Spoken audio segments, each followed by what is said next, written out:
Salut les investisseurs, dans cette vidéo, on va mettre à jour l'analyse quantitative du groupe STMicroelectronics suite à la publication de ses résultats trimestriels.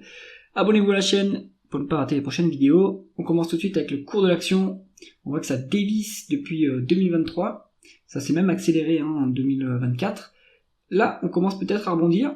Est-ce que c'est le moment de saisir le rebond? On va regarder ça ensemble. Alors, le taux de croissance en médiane, taux de croissance annuel en médiane, il est à 7%. On n'a pas... Alors, on va regarder, on a peut-être le chiffre du dernier trimestre.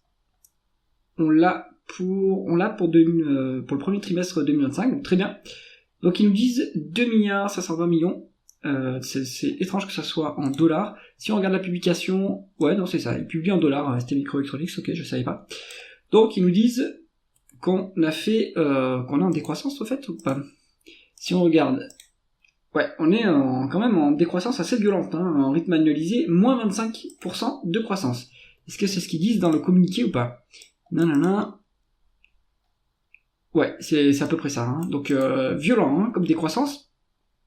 Secteur très cyclique, doublement cyclique. Ils sont sur les semi-conducteurs, ça c'est cyclique, mais ils sont en plus très exposés à l'automobile, que c'est encore plus cyclique, et c'est même sinistré en Europe. Donc, en fait, là, si vous regardez, la décroissance s'accélère de plus en plus. Danger. On va regarder l'évolution des taux de marge.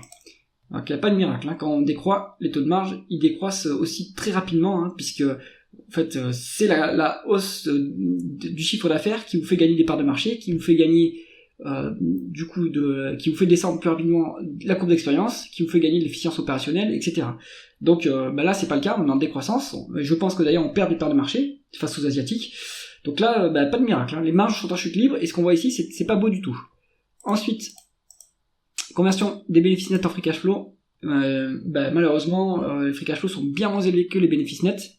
Donc si on regarde, qu'est-ce qui nous a impacté? On a 5 milliards de variations défavorables du BFR. On a une dépense à capital qui est beaucoup plus élevée que les dépréciations amortissement. Donc ça impacte les free cash flow, évidemment. Et est-ce qu'on a du other non-cash items? On a pour quasiment rien.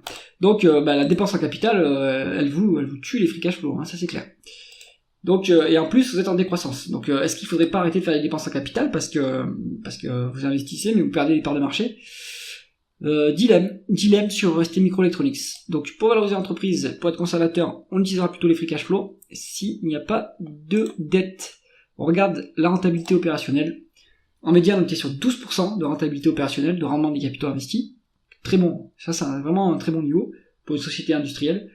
On tombe à 4,2%, donc on vient plus bas de 2016. Donc la société va pas bien, ça se voit sur cette rentabilité, sur la décroissance et sur les taux de marge. On va regarder l'endettement. Au moins le groupe est cash net, donc ça permet de quand même voir venir. Ça permet d'avoir un peu de visibilité parce qu'on n'a pas d'échéance à rembourser. Est-ce que ces cash net nous génèrent des intérêts? Il nous a généré pour 1,830 milliards, donc c'est quand même pas mal sur la période.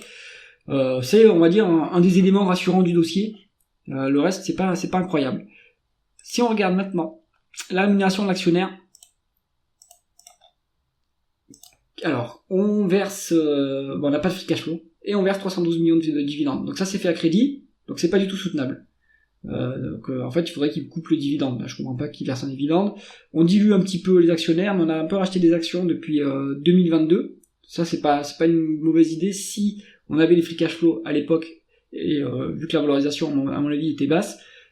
Coifin nous calcule un rendement d'actionnaire à 3,9%. C'est pas du tout soutenable, donc en fait, rémunération d'actionnaire, il faudrait mettre un 0 là-dessus, ça serait plus pertinent. La valorisation maintenant. Si on regarde alors on a dit en price to free cash flow, puisqu'il n'y a pas de dette. Bon ça, comme vous n'avez pas de free cash flow, forcément le multiple de price to free cash flow, il part au plafond.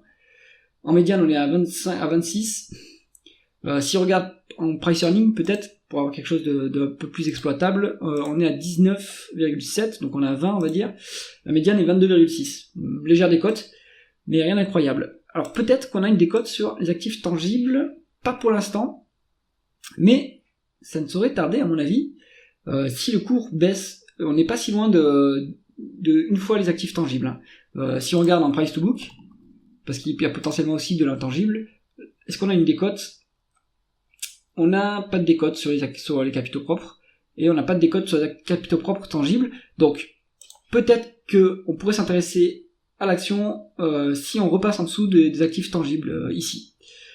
Conclusion du dossier, ST Microelectronics, compliqué. À mon avis, c'est trop tôt pour essayer de jouer un rebond. Il faudrait vraiment que les free cash flow reviennent. Il faudrait que la rentabilité se redresse et que les marges se stabilisent.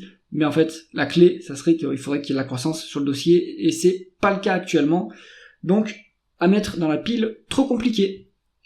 J'espère que cette vidéo vous a intéressé. Mettez un pouce vers le haut et pensez à vous abonner à la chaîne. À bientôt.